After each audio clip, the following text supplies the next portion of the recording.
Hello, today's daily reading comes from the book of Jasher. We're reading from the book of the Apocrypha, the book of Jasher, chapter 39, and we'll be reading the first through the 35th verse.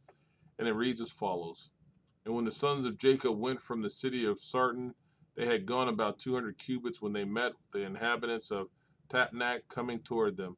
For they went out to fight with them, because they had smitten the king of Tapnach and all his men. So all that remained in the city of Tapnach came out to fight with the sons of Jacob, and they thought to retake from them the booty and the spoil which they had captured from Shazar and Sarton. And the rest of the men of the Tapnach fought with the sons of Jacob in that place, and the sons of Jacob smote them, and they fled before them, and they pursued them to the city of Arbalan, and they all fell before the sons of Jacob. And the sons of Jacob returned and came to Tapnach to take away the spoil of Tapnach. And when they came to Tapnach, they heard that the people of Arbalan had gone out to meet them to save the spoil of their brethren. And the sons of Jacob left 10 of their men in Tapnach to plunder the city, and they went out toward the people of Arbalan. And the men of Arbalan went out with their wives to fight with the sons of Jacob, for their wives were experienced in battle. And they went out about 400 men and women. And all the sons of Jacob shouted with a loud voice, and they all ran toward the inhabitants of Aberlin, and with a great and tremendous voice. And the inhabitants of Aberlin heard the noise of the shouting of the sons of Jacob, and the roaring like the noise of lions, and like the roaring of the sea and its waves. And fear and terror possessed their hearts on account of the sons of Jacob, and they were terribly afraid of them.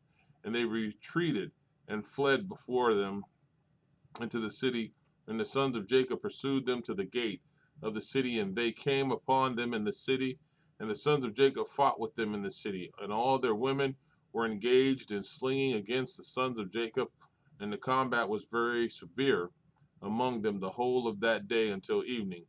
And the sons of Jacob could not prevail over them, and the sons of Jacob had almost perished in the battle. And the sons of Jacob cried unto the Lord, and greatly gained strength toward evening, and the sons of Jacob smote all the inhabitants of Aberland by the edge of the sword, men, women, and little ones. And also the remainder of the people who had fled from Sarton, the sons of Jacob smote them in Aberlan, and the sons of Jacob did unto Aberlan and Tapnach as they had done to Chazar and Chartan. And when the women saw that all the men were dead, they went upon the roofs of the city and smote the sons of Jacob by showering down stones like rain. And the sons of Jacob hastened and came into the city and seized all the women and smote them with the edge of the sword. And the sons of Jacob captured the spoil of the booty, flocks and herds and cattle. And the sons of Jacob did unto Machanama as they had done to Tapnach and Shazar and to Shiloh.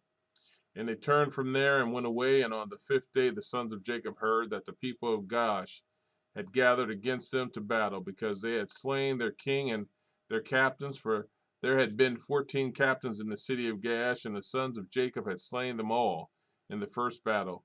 And the sons of Jacob that day girt on their weapons of war, and they marched to battle against the inhabitants of Gaash. And in Gaash there was a strong and mighty people of the Amorites. And Gaash was the strongest and best fortified city of all the cities of the Amorites, and it had 3 walls. And the sons of Jacob came to Gaash, and they found the gates of the city locked, and about 500 men standing at the top of the outermost wall, and a people numerous as the sand upon the seashore were in ambush for the sons of Jacob from without the city at the rear thereof. And the sons of Jacob approached to open the gates of the city. And while they were drawing nigh, behold, those who were in ambush at the rear of the city came out from their places and surrounded the sons of Jacob. And the sons of Jacob were enclosed between the people of Gaash, and the battle was both to their front and rear. And all the men that were upon the wall were casting from the wall upon them arrows and stones.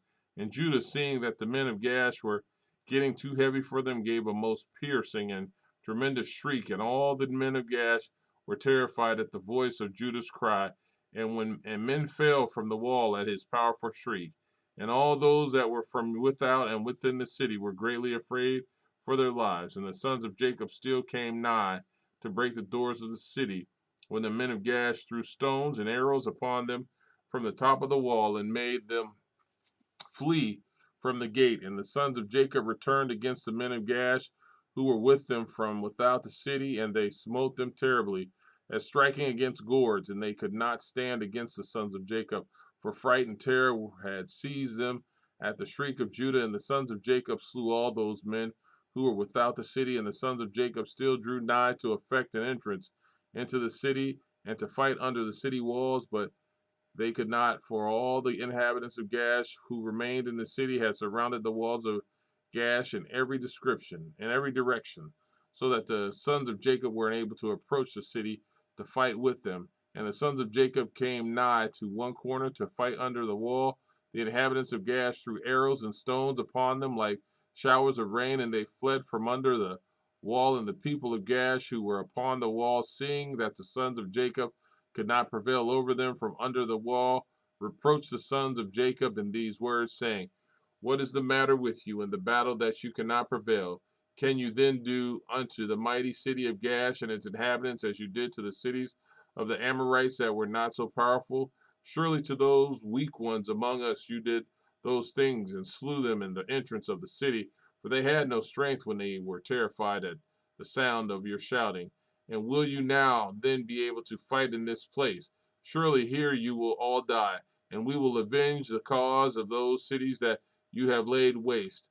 And the inhabitants of Gash greatly reproached the sons of Jacob and reviled them with their gods, and continued to cast arrows and stones upon them from the wall. And Judah and his brothers heard the words of the inhabitants of Gash, and their anger was greatly roused, and Judah was jealous for his God in this matter. And he called out and said, O Lord, send help to us and our brothers. And he ran at a distance with all his might, with his drawn sword in his hand, and he sprang from the earth, and by dint of his strength mounted the wall, and his sword fell from his hand. And Judah shouted upon the wall, and all the men that were upon the wall were terrified, and some of them fell from the wall into the city and died, and those who were yet upon the wall, when they saw Judah's strength, they were greatly afraid and fled for their lives into the city for safety. And some were emboldened to fight with Judah upon the wall, and they came nigh to slay him when they saw there was no sword in Judah's hand. And they thought of casting him from the wall to his brothers, and 20 men of the city came up to assist him, and they surrounded Judah, and they all shouted over him, and approached him in drawn swords, and they terrified Judah, and Judah cried out to his brothers from the wall. And Jacob and his sons drew the bow from under the wall and smote 3 of the men that were upon the top of the wall. And Judah continued to cry, and he exclaimed, O Lord, help us, O Lord, deliver us. And he cried out with a loud voice upon the wall, and the cry was heard at a great distance. And after this cry, he again repeated to shout, and all the men who surrounded Judah on the top of the wall were terrified. And they each threw his sword from his hand at the sound of Judah shouting, and his tremor, and fled.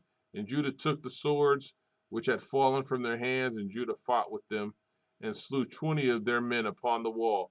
And about 80 men and women still ascended the wall from the city, and they all surrounded Judah. And the Lord impressed the fear of Judah in their hearts, that they were unable to approach him. Amen.